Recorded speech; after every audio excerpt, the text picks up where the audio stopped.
مدد تہِ ٲسٕس نا اَنٕنۍ یوٗرۍ اگر توٗرۍ بہٕ گژھس توٗرۍ اگر یہاں آئیں اگر وہاں جانا ہے تو چن دے اللہ تعالیٰ کی مرضی ہمارا نصیب ہے صحیح یہ کرو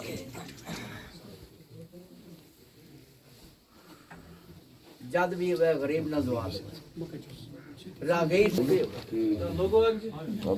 راگیر کوئی چلتا ہوئے اس نہ زوال آ بس چاہتے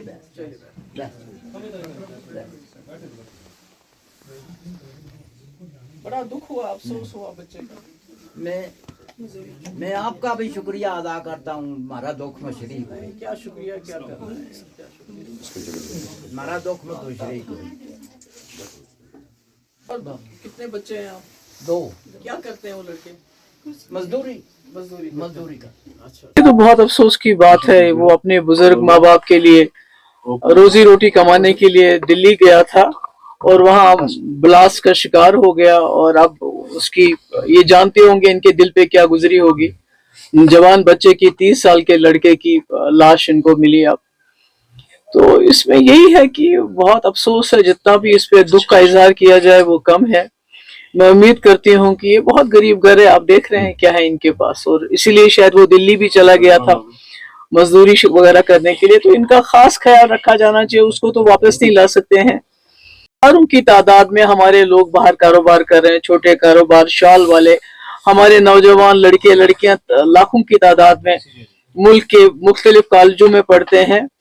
جہاں پر اس وقت وہ بہت مشکلات کا سامنا فیس کر رہے ہیں اس میں کوئی شک نہیں ہے کہ جو دلی میں ہوا وہ قابل مذمت ہے اور اس کی وجہ سے پورے ملک کے اندر لوگوں میں بہت غصہ ہے اور بہت خوف بھی ہے تو مگر اس کا یہ قطعی مطلب نہیں کہ جو ہمارے جموں کشمیر کے لوگ جو ملک کے اندر اس کو اپنا ملک جو ان کا سمجھ کے وہاں مزدوری کے لیے جاتے ہیں پڑھنے لکھنے لیے جاتے ہیں مجھے لگتا ہے ان پہ غصہ نہیں اتارا جانا چاہیے اور ساتھ ہی ایک ماں کی حیثیت سے میں سوچتی ہوں کہ ہم لوگوں کے لیے جموں کشمیر کے لوگوں کے لیے یہ ایک لمحہ فکر ہے کہ ہمارے نوجوان پڑھے لکھے ڈاکٹر جیسے جن کو اس قوم کی خدمت کرنی چاہیے ایک اچھی زندگی بسر کرنی چاہیے وہ اتنا خوفناک راستہ اختیار کر رہے ہیں اتنا خطرناک راستہ اختیار کر رہے ہیں وہ موت کو ترجیح دے رہے ہیں زندگی کے بجائے تو ایسے میں مجھے لگتا ہے جو ہمارے علماء ہیں جو ہمارے مذہبی لیڈر ہیں جیسے میر وائس صاحب ہیں جیسے رحمت اللہ صاحب ہیں اور بھی جتنے لیڈر میں کتنوں کا نام لوں ان کو سامنے آ کے اس پہ بات کرنی چاہیے کہ ہمارے نوجوانوں کو یہ راستہ نہیں اختیار کرنا چاہیے بے شک 2019 میں جو ہمارے ساتھ ہوا جس طرح سے 370 کو ختم کیا گیا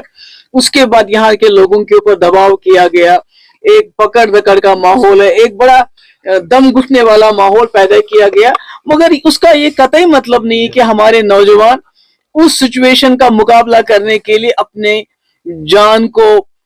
ایک زندہ بم بنا کے خود بھی جان دے اور دوسرے کی بھی جان لے بے گناہوں کی جان لے یہ نہیں ہونا چاہیے اور میں امید کرتی ہوں عمر صاحب سے میری گزارش بھی ہے کہ وہ دلی میں بات کرے سرکار کے ساتھ پرائم منسٹر کے ساتھ ہوم منسٹر کے ساتھ کیونکہ بہت اس وقت خوف زدہ ہے ہمارے کشمیر کے لوگ یا جموں کے لوگ جتنے بھی ایریا سے ہمارے لوگ باہر کاروبار کر رہے ہیں یا نوجوان ہیں کیونکہ ابھی ہماچل پردیش کا ایک ویڈیو سامنے آیا تو ہم نے دیکھا کس طرح سے ہمارے جو شال والے ہیں یا دوسرے کاروباری ہیں ان کے ساتھ کیا سلوک ہو رہا ہے یہ تو مٹھی بھر لوگ ہیں جنہوں نے یہ حادثے میں ملوث تھے آپ بے شک ان کو سزا دے دیجئے جو آپ دینا چاہتے ہیں مگر اس کا قطعی یہ مطلب نہیں کہ آپ اجتماعی طور پہ کلیکٹیو پنشمنٹ دیں گے جموں کشمیر کے لوگوں کو اس سے تو کچھ حاصل نہیں ہوگا ہم درد سمجھتے ہیں تکلیف سمجھتے ہیں جن کے لوگوں کی جان گئی اس میں یہ بھی شامل ہے یہ بھی کشمیر کے رہنے والے ہیں تو مگر اس کا یہ قطعی مطلب نہیں ہے کہ آپ اس کا غصہ جو ہے عام کشمیریوں پہ نکالیں اس لیے میں امید کرتی ہوں کہ عمر صاحب اس مسئلے کو دلی میں جو سرکار ہے اس کے ساتھ اٹھائیں گے ہوم منسٹر کے ساتھ اٹھائیں گے پرائم منسٹر کے ساتھ اٹھائیں گے میں بھی کوشش کروں گی کہ کسی نہ کسی سے دلی میں بات ہو جائے ہماری تاکہ ہمارے نوجوان لڑکے لڑکیاں جن کو اس وقت جہاں وہ کرائے پہ رہتے ہیں ان کو وہاں سے نکالا جا رہا ہے